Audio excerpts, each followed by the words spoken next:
Worth the Trip features a wide variety of out-of-school activities and offers practical advice on how to organise and get the best out of school trips.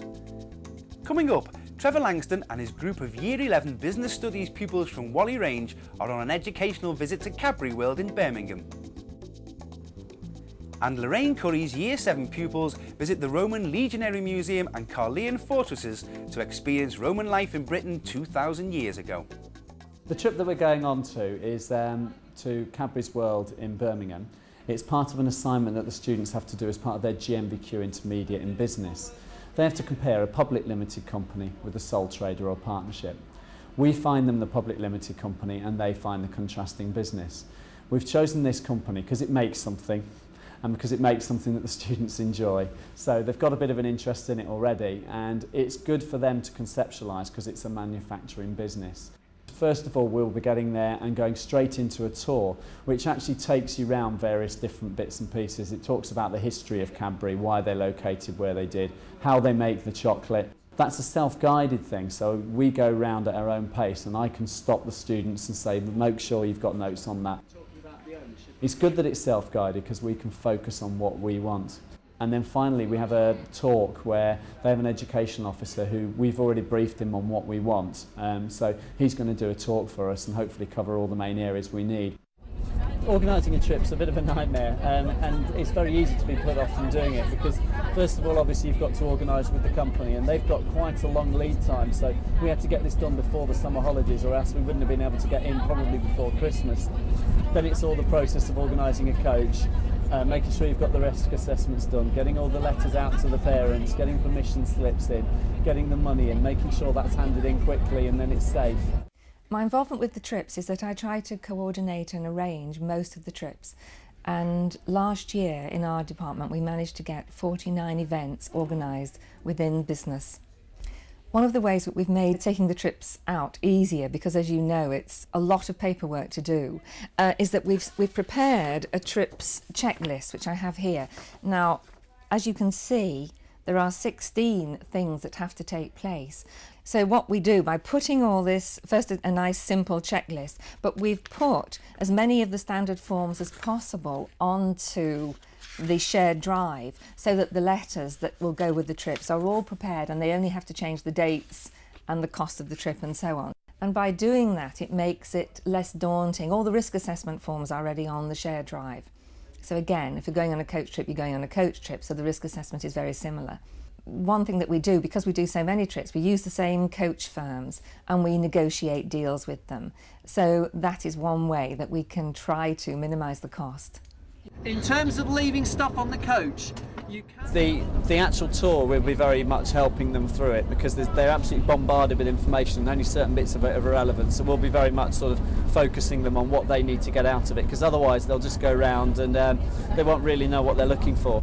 The talk this afternoon obviously will be very much them leading it, but even then at the end we'll be making sure that there's any follow-up questions are asked that we know fill in the gaps. So we're constantly thinking, right, they need this, this and this, but they've missed that out, so we must make sure we ask supplementary questions. So no, it's quite an active one for us today.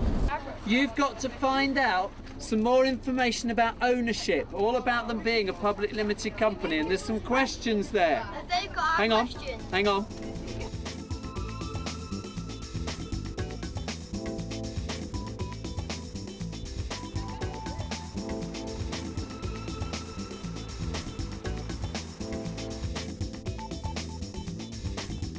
Students tour the factory and learn about the history of the company.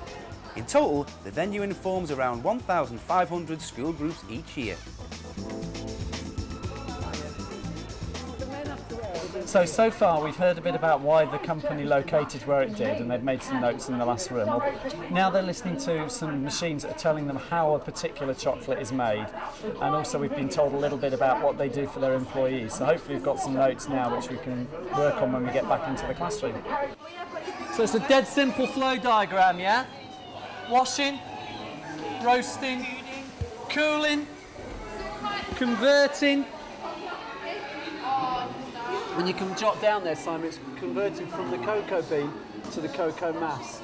Okay? So converting from cocoa bean into the cocoa mass.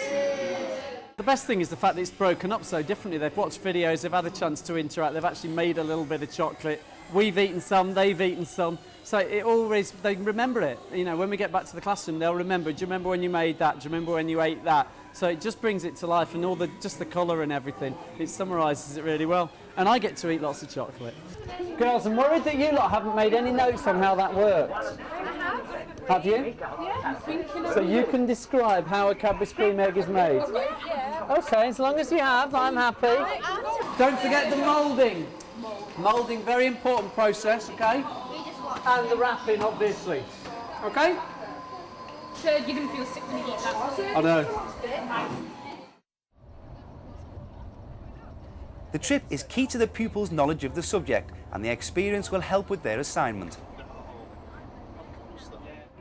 It's different to like a classroom, because in a classroom you just sat there, but when you're doing it and you're seeing for yourself, it helps you to learn. It's more like physical instead of just writing it down. It helps the assignment because you don't learn a lot whilst you're in the classroom. You find it better when you're out there and you find out how it works and how everything works, and you find out the history and everything, so it's better.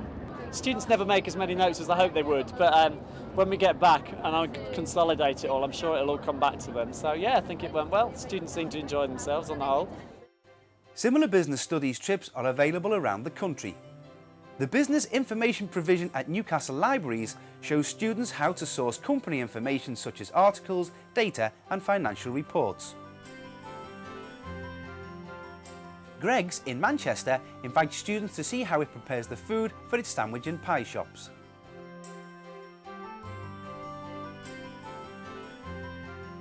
Although most famous as a recreational attraction, Alton Towers also offers an educational day out.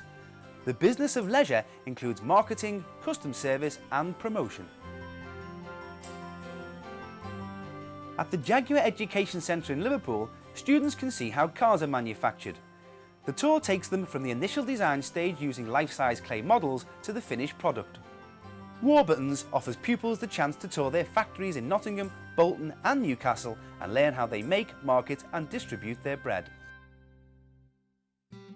Danesfield Community School in Somerset is visiting the remains of the only fully excavated Roman amphitheatre in Britain and the only legionary barracks in Europe.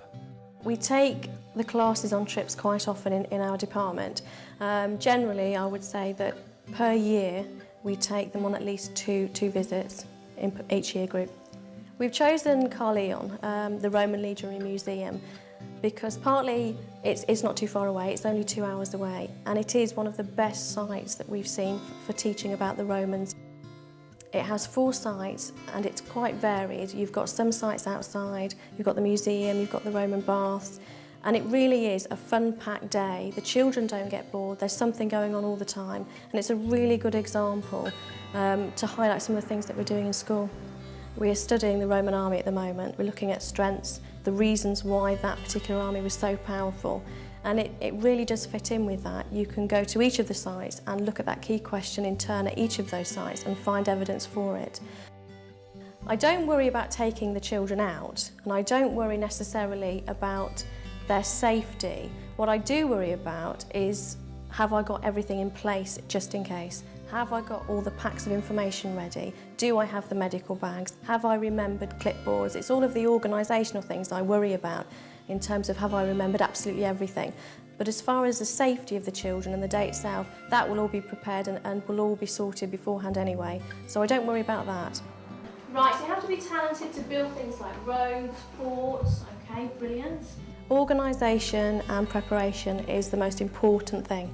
You need to go through exactly what you want to do, what the children are going to get out of the visit, and how best to use the site that you're going to in order to actually extend the curriculum training and the education of those pupils.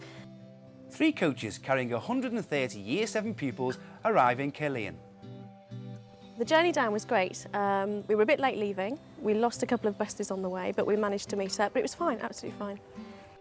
It's essential that you organise your groups before you arrive, so that when you get here, the children know who their team leader is, who their group leader will be, where you're going. It would be chaos if you came with 130 kids and then you were trying to group them while you were here, so no, it must be done at school.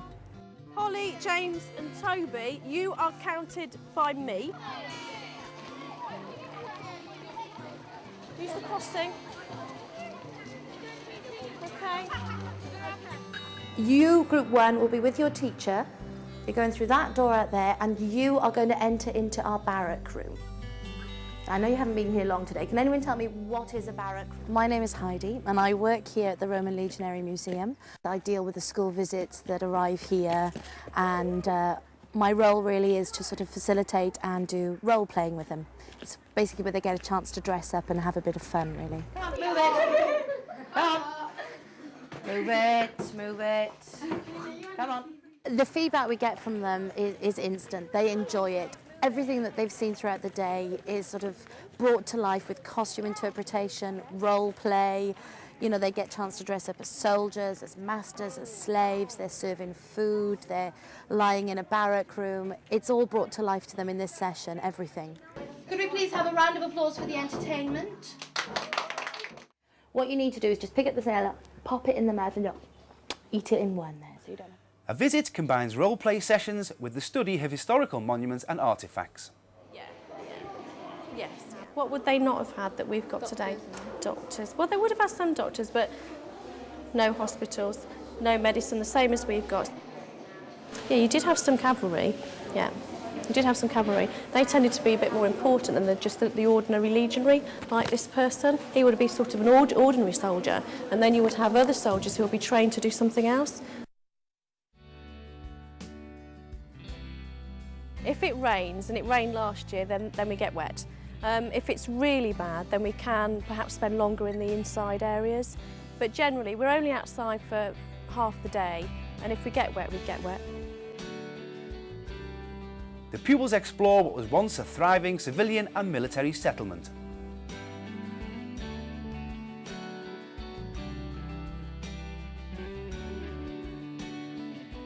I've loved it because it's great looking around at all the interesting things about history and seeing the way it's all changed. Reading about it, you don't get the full picture and stuff like that, but when you actually go to the places you can see what they did and you can see the actual size of it and all the detail. The trip was really good today. They got loads out of it. They've had a thoroughly good day, and they've learned an awful lot which we can actually take back to the classroom. Here are some examples of history trips available across the country. Eden Camp in York transports the pupils of all ages back to life in wartime Britain. The exhibits reconstruct the sounds, smells and spirits of the Second World War. The Imperial War Museum in Salford covers many conflicts from the First World War to the Cold War.